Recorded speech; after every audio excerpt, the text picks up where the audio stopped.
So I wanted to make this video to talk about how to replace a blower motor in a Mendota D-40. This unit is a little bit older, and I ordered from fireplacesonline.com and got two new blower motors. And unfortunately though, they do not have instructions. They're very hard to find, let's put it that way, on how to replace these blower motors. So the first thing that happened that I realized is that the blower motors do not fit through the front opening. It's really that simple.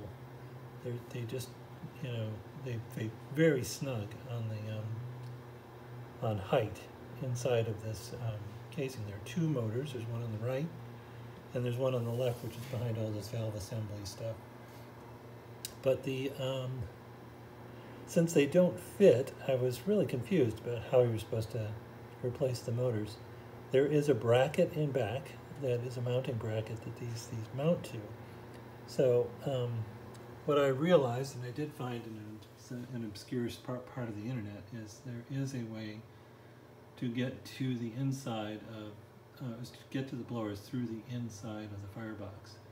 So what you have to do is remove basically everything that's in this firebox. So you take the door, the main door off, the glass door off, then you take all the logs out, you take all the mechanisms out, and everything is held together with sheet metal screws or nuts. It's pretty easy, so don't be too intimidated, but basically everything has to come out, including the fake brick sides or whatever you happen to have.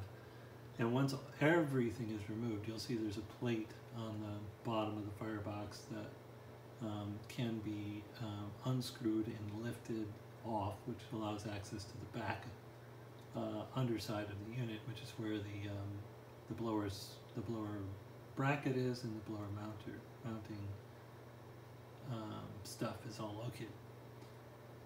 Now, in order to lift that plate out, though, you will have to take off some of the wiring. So there's you can see on this side by this above the gas valve, maybe you can't see, not sure. There are a couple wires that are for to register the temperature for the blower, which are attached to the underside of the firebox. Anyway, those should be removed. And then these two things, the actual blower fan rheostat dial and this piece next to it, which is the pilot ignition, and what it's called. It somehow modulates the air that gets into the firebox that changes the height of your flames. But anyway, those two pieces have to be removed, and you can see there are some screws.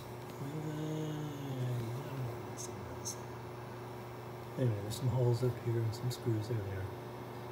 But those come out pretty easily. And then it'll allow you to lift out the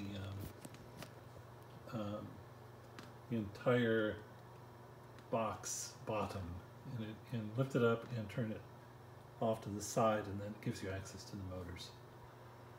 And after you replace the motors, you just have to put it all back together the way you took it apart. And it's really, again, it's not as hard as it sounds. So the only other thing that might happen is if you look here, you can see there's a motor here. There's the black casing on the right-hand side, which has the squirrel cage in it, and then the left side is the motor itself. And that motor itself had to be turned, actually 180 degrees in my case, for it to fit inside of the unit.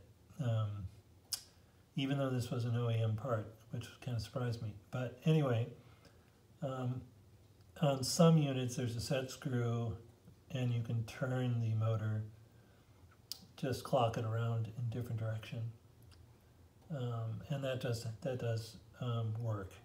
So there are two motors again, one on the right side and one on the left, and after they're replaced, you're all set. So, and they were so much nicer. So I hope this helps somebody. Thanks so much.